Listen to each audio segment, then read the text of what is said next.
This Monday, Peru saw the first of 3 days of presidential debates promoted by the National Jury of Elections in the lead-up to the April 11th general elections. This Monday saw the arrival in Venezuela of a batch of 50,000 doses of the Russia's Sputnik V COVID-19 vaccine.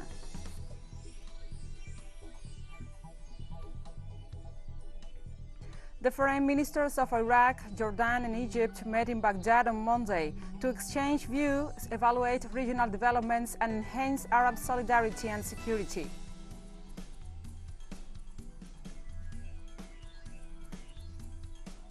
From the headquarters of TeleSUR English in Havana, Cuba, this is From the South. I'm Gladys Quesada.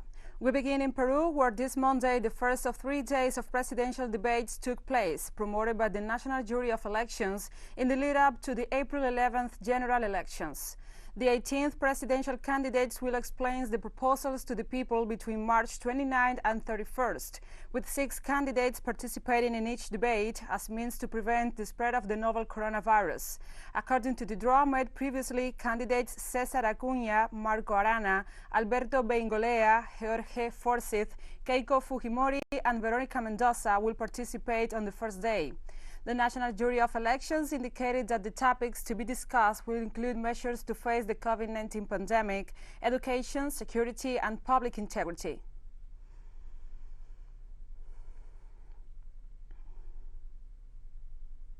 According to the latest polls in Ecuador, presidential candidate Andrés Araúz of the Union for Hope coalition is leading the voting intention by over 7 percentage points, ahead of the second round vote to be held on April 11th. According to pollsters Perfiles de Opinión, Araúz leads with 37.87% of voting intention, while his rival for the presidency, Guillermo Lasso, of the Creation Opportunities Party, has 30.19% support. More than 13 million Ecuadorians are called to vote on April 11th to elect the next president and vice president of the country for the 5-year term starting on May 24th and running until 2025.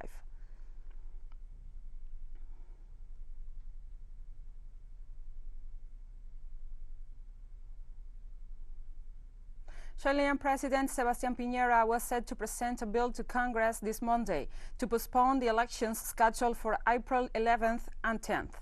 According to the president, the vote needs to be postponed until May due to the surge in COVID-19 cases in the country. Chileans are set to vote for municipal authorities, governors, and the 155 members of the Constituent Assembly that will redraft the country's constitution. With just 2 weeks to go before the vote, the president noted that the bill must be passed with 2/3 of parliament in order for the elections to be held on May 15th and 16th.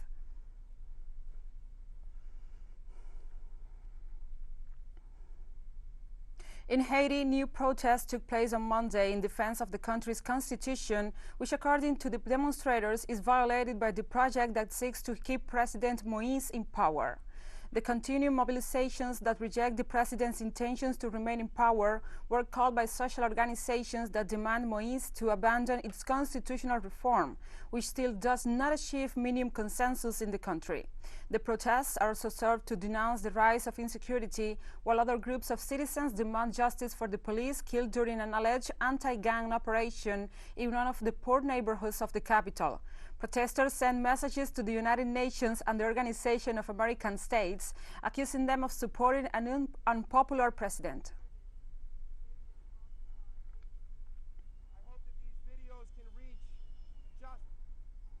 Political parties and various social organizations of the Dominican Republic signed a statement of solidarity with the Haitian people on the occasion of the International Day of Solidarity with Haiti.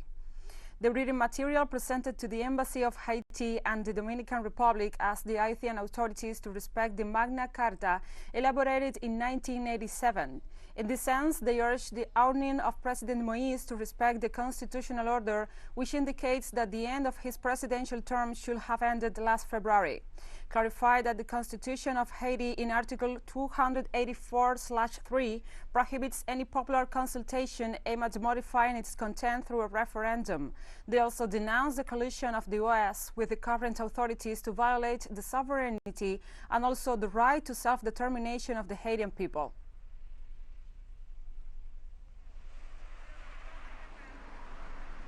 In the United States, this Monday, the prosecution and defense commenced their opening arguments in the murder trial of former Minneapolis police officer Derek Chauvin. The public has been banned from attending the trial due to the COVID-19 pandemic, but it has been live-streamed. The trial comes 10 months after George Floyd's killing triggered outrage and protests against systemic racism and police brutality across the United States and beyond. After outlining police policies and the oath that Chauvin took when he became an officer, Special Assistant Attorney General Jerry Blackwell told the jury that Chauvin has betrayed his badge and even failed to get up off Floyd's neck after being told twice that he did not have a pulse.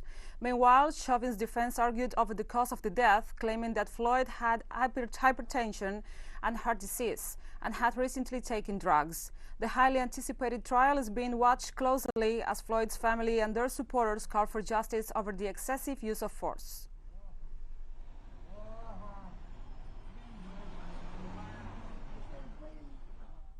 And the oldest son of the U.S. civil rights hero Martin Luther King Jr. has noted that the trial of former Minneapolis police officer Derek Chauvin is a test for the United States justice system. This is a test for American justice, I believe, because people are beyond fed up with a system that does not work over and over and over again. We see African Americans who are killed by police, and yet we very rarely if ever see policemen convicted of what they do, even if it's an accident. If any civilian accidentally kills someone, there's still a punishment. Oh, it wasn't intentional, it's accidental, but there's a punishment. So officers must be held accountable for the things that they do in communities. We'll be right back after this very short break, so don't go away.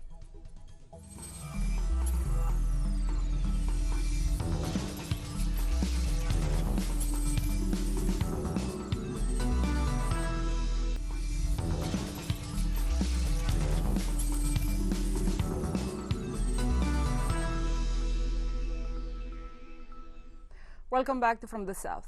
This Monday saw the arrival in Venezuela of a batch of the Russian COVID-19 vaccine Sputnik V. The shipment of 50,000 doses of Sputnik V entered the country through the Simón Bolívar International Airport in Caracas. Venezuelan authorities explained that with these doses, progress will be made in the immunization of frontline health personnel fighting the pandemic, while vaccination will also begin among the adult population aged over 60, suffering from underlying conditions such as hypertension or diabetes. The Russian diplomats who accompanied the arrival of the vaccine doses this Monday noted that the gesture was evidence of the brotherhood between the two countries. This new batch that arrives today, we are going to incorporate new health workers, and we are going to start the vaccination of people over 60 years old who have an associated disease, hypertension, diabetes, obesity, or any condition that makes them more susceptible to serious illness. So we are incorporating this new group of people with this vaccine, as we have already incorporated health workers who are on the front line, going door to door, identifying new cases, and staff of the education sector that is also preparing for a possible resumption of classes in the near future. And Chile's health authorities reported on Monday more than 7,000 new cases of COVID-19, surpassing for the fifth consecutive day the barrier of 7,000 daily infections in the midst of a strong pandemic onslaught that has more than 16 million people quarantined in the country. According to the authorities, during the past weekend, mobility in the country decreased by 72%, while the government canceled the delivery of individual traffic permits and decreed the closure for 2 days of markets and supermarkets. With the rapid spread of infections, the national hospital network is on the verge of collapse due to reaching an occupancy close to 95% of its beds in intensive care units.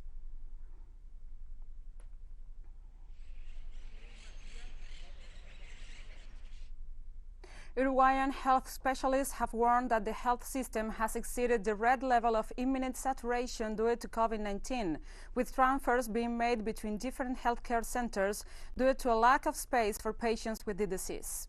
The Uruguayan Society of Intensive Medicine pointed out that the hospital system is near total saturation, with 295 COVID-19 patients in intensive care beds, out of a total of 800 in the country, representing over 35% of current bed occupancy. However, the president of the State Health Services Administration denied that hospitals were facing overload. In this context, at least 40 medical societies and faculties have asked the government for a meeting to discuss the epidemiological situation after registering 1,530 new cases and 14 fatalities in the last 24 hours. The medical society also raised its concerns regarding a shortage of trained and experienced personnel to attend to the COVID-19 health emergency in the country.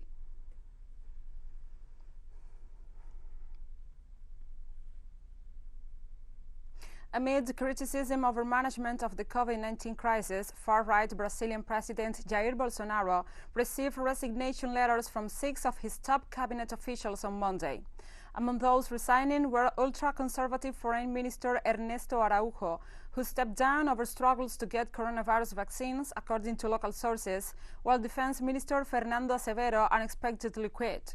Former Attorney General André Levy, who refused to sign Bolsonaro's lawsuit to lift 3 state governors' lockdown orders, also published a letter of resignation.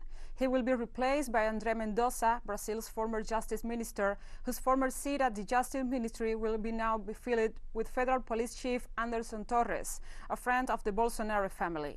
Meanwhile, the former Secretary of State, General Luis Eduardo Ramos, was appointed government minister, while Flavia Arruda, a federal deputy, is now the Secretary of State. The changes put several army generals closer to Bolsonaro in more strategic positions.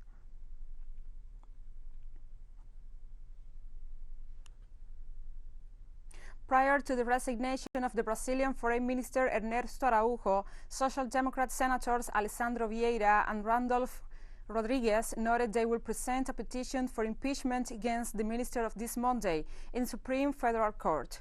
The request argues that Araujo did not make the necessary efforts at the international level to obtain vaccines against COVID-19 and the corresponding supplies in enough quantity to address the health crisis. At the same time, the senators denounced that the denialism of the seriousness of the pandemic by the foreign minister has caused enormous damage to the health of the Brazilian people.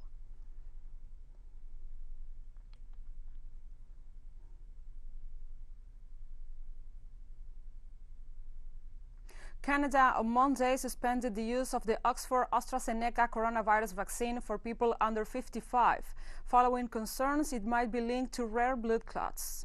The National Advisory Committee on Immunization had recommended the pause for safety reasons, and the Canadian provinces which administer health in the country announced a suspension on Monday. A senior committee official said most of the patients in Europe who developed a rare blood clot after vaccination with AstraZeneca were women under the age of 55, and the fatality rate among those who developed clots is as high as 40%. However, Health Canada said it has not received any reports of blood clots in the country.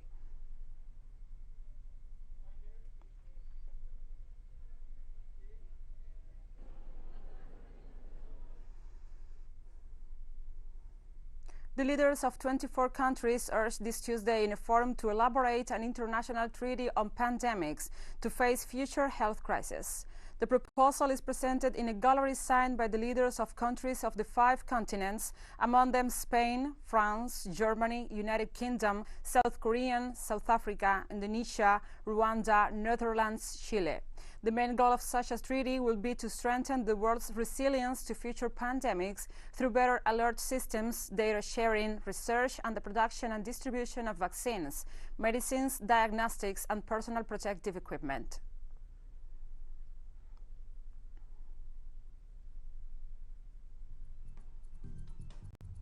We have more stories coming up after this final short break, so stay with us.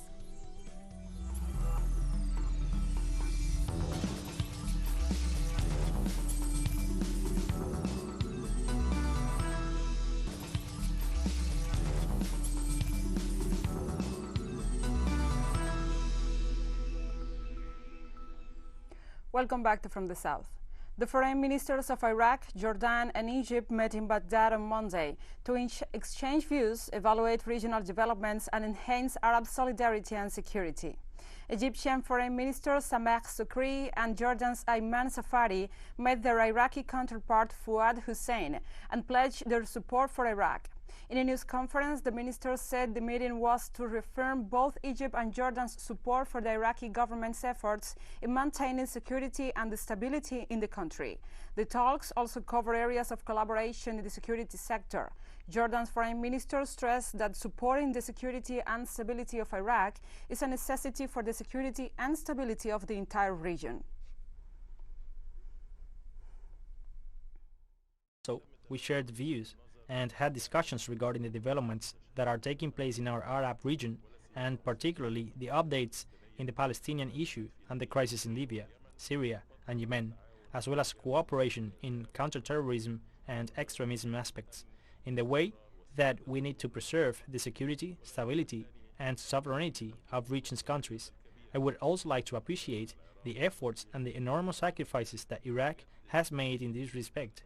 I reaffirm on Egypt's full support to the Iraqi government and state institutions' effort in maintaining security and sovereignty, and in the way to protect the interests of the brotherly people of Iraq. Also, we shared views and had discussions regarding the developments that are taking place in our Arab region, and particularly the updates in the Palestinian issue and the crisis in Libya, Syria, and Yemen, as well as cooperation in counterterrorism and extremism aspects, in the way that we need to preserve the security, stability, and sovereignty of region's countries. I would also like to appreciate the efforts and the enormous sacrifices that Iraq has made in this respect. I reaffirm on Egypt's full support to the Iraqi government and state institutions' effort in maintaining security and sovereignty, and in the way to protect the interests of the brotherly people of Iraq. As clashes between rebels and the Mozambican army in the strategic northern town of Palma continue, a small United Nations plane carrying adults and children, including an injured one-year-old baby who managed to escape the violence, arrived at Pemba Airport on Monday. Hundreds of Palma residents, both local and foreign, have been rescued from the town, which is a logistics hub for international gas projects worth $60 billion. The battle for Palma highlights the military and humanitarian crisis in the southern African nation. The 3-year insurgency of the rebels in the northern Cabo Delgado province has taken more than 2,600 lives and displaced an estimated 670,000 people, according to the United Nations.